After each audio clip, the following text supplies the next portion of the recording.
नवी मुंबईत विश्व मराठी संमेलनाचं आयोजन करण्यात आलंय। मनसे अध्यक्ष राज ठाकरे यांनी देखील या संमेलनासाठी उपस्थिती लावली आहे।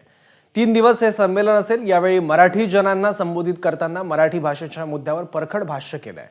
मी अत्यंत कडवट मराठी आहे, माझ्यावर संस्कारही त्याच प्रकारे झाले, शिवाय हिंदी ही आमची राष्ट्रभाषा नसल्याचं राज ठाकरे म्हणाले आहेत। महाराष्ट्रात पहिलीपासून 10वी पर्यंत मराठी भाषा अनिवार्य करा अशी मागणी देखील यावेळी राज ठाकरेंनी केली। वाशीच्या सिडको प्रदर्शन केंद्रावर संमेलन पार पडते। यावेळी शालेय शिक्षण मंत्री दीपक केसरकर मंचावर उपस्थित होते।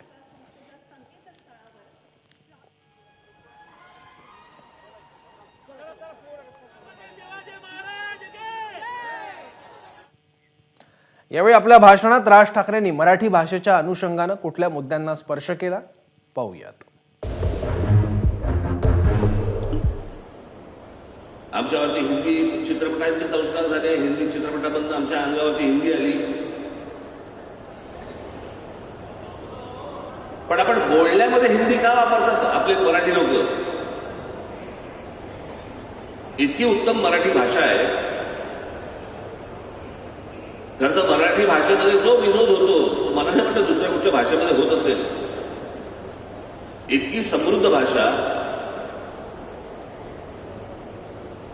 पण आज ही जी भाषा आहे ही घालवण्याचा, बाजूला सारण्याचा ज्या प्रकारचा राजकीय प्रयत्न ज्या प्रकारे होतोय ते बघून माझी तळपायची आग मस्तकात जाते।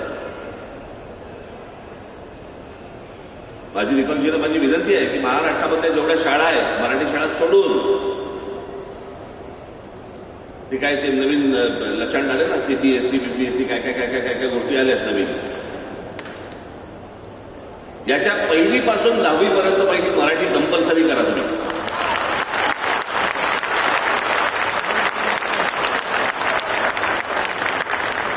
मला समजत नाही ज्या ठिकाणी तुमचा जन्म झाला, अमराठी असतील लोक, ज्या ठिकाणी तुमचा जन्म झाला, जिथे तुमची मुलं झाली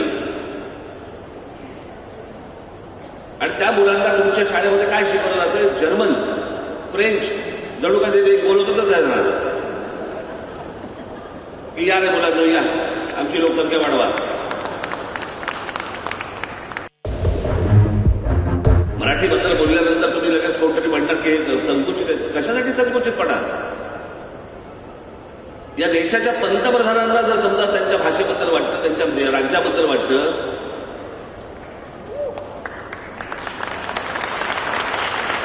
की जगामधला मोठा, सर्वात मोठा स्टॅच्यू ऑफ लिबर्टीपेक्षा मोठा पुतळा कुठे बांधावा असं जर पंतप्रधान वाटतं, तो गुजरातमध्ये बांधावा असं वाटतो।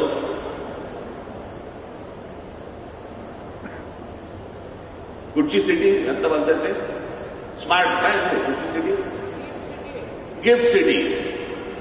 गिफ्ट सिटी जर आमच्या पंतप्रधानांना समजा असं वाटत आहे की बाबा ती गुजरातमध्ये बांधावी, महाराष्ट्रात नको, तामिळनाडूमध्ये नको, बंगालमध्ये नको, अजून कुठे नको, हिऱ्यांचा व्यापार आपल्याला त्यांना असं वाटतं की बाबा गुजरातमध्ये घ्यावा असं वाटतोय, घ्यावा तरी। माझं असं म्हणणं आहे की पंतप्रधानांना स्वतःच्या राज्याबद्दलचं समजा प्रेम लपवता येत नसेल, तुम्ही आम्ही का लपवतोय?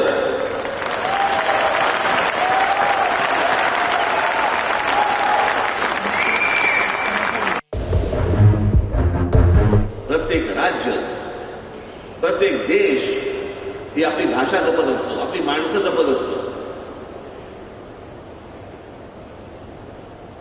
आज देशामधल्या, भारताच्या देशामध्ये प्रत्येक राज्य आपापली माणसं जपतात, आपली लोक जपतात, आपली भाषा जपतात।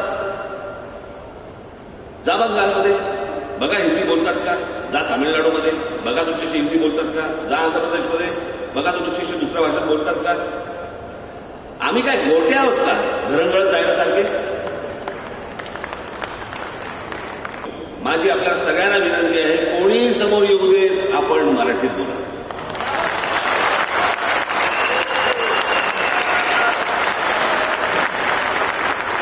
आपण समोरच्याला सवय लावा, तो स्वतःहून मराठीत बोलेल। ज्यावेळेला मी आंदोलन जेव्हा सुरू झालं त्याच्यानंतर ह्या हिंदी चित्रपट सृष्टीमधल्या अनेक लोकांना कंठ फुटले मराठीचे आणि मराठी बोलायला लागले। म्हणजे मराठी येत होतं पण बोलत नव्हतात। माझं असं म्हणणं आहे की बरं समोरचा मराठी बोलताना चुकला, हसू नका, आपण समोरचा मराठी बोलताना चुकलं तर आपण हसतो, त्याची चेष्टा करतो, म्हणून लोक समोरचे बोलायला पण जात नाही. चेष्टा करू नका, सुधरवा. आज मराठी सोडून ज्या वेळेला मला कानावरती हिंदी ज्या वेळेला यायला लागते त्यावेळेला त्रास व्हायला लागतो. भाषेला विरोध नाही, भाषा उत्तम, पण हिंदी ही आमची राष्ट्रभाषा नव्हे. जशी मराठी भाषा आहे, जशी तमिळ भाषा आहे, जशी गुजराती भाषा आहे, जशी तेलुगू भाषा आहे, जशी इतर भाषा आहे, तशी हिंदी ही एक भाषा आहे. या देशामध्ये राष्ट्रभाषेचा कधी निवाडा झालाच नाही. राष्ट्रभाषा म्हणून कुठचीही भाषा नेमली गेलीच नाही.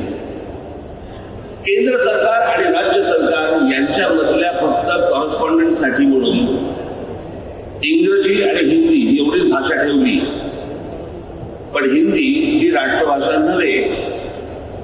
हे ज्यावेळेला मी पहिल्यांदा मी बोललो, एक त्याला 15-20 वर्ष झाली, अनेक लोक माझ्या अंगावरती आले, आणि मग जेव्हा अंगावरती आले त्याच्यानंतर मी त्यांना गुजरात हायकोर्टाचा त्यांना मी कागद समोर ठेवला.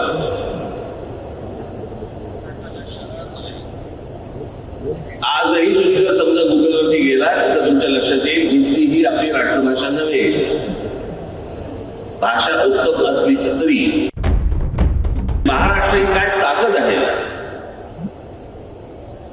ही जशी जशी मला समजत गेली तसा मी जास्तीत जास्त त्याच्या प्रेमात पडायला लागलो. मला आता जून महिन्यामध्ये मला अमेरिकेला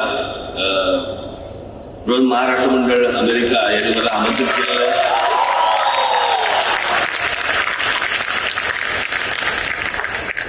मला त्यांच्या अध्यक्ष मला इथे भेटले आणि त्यांनी मला सांगितलं की आम्ही महाराष्ट्र मंडळातर्फे आम्ही अमेरिकेमध्ये अनेक 100 शाळा काढल्या आहेत.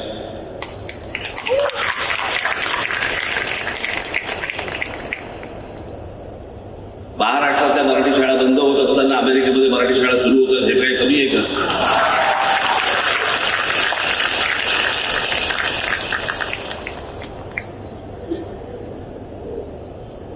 मला असं वाटतं की आपण पहिल्यांदा महाराष्ट्रामध्ये लक्ष देणं गरजेचं आहे.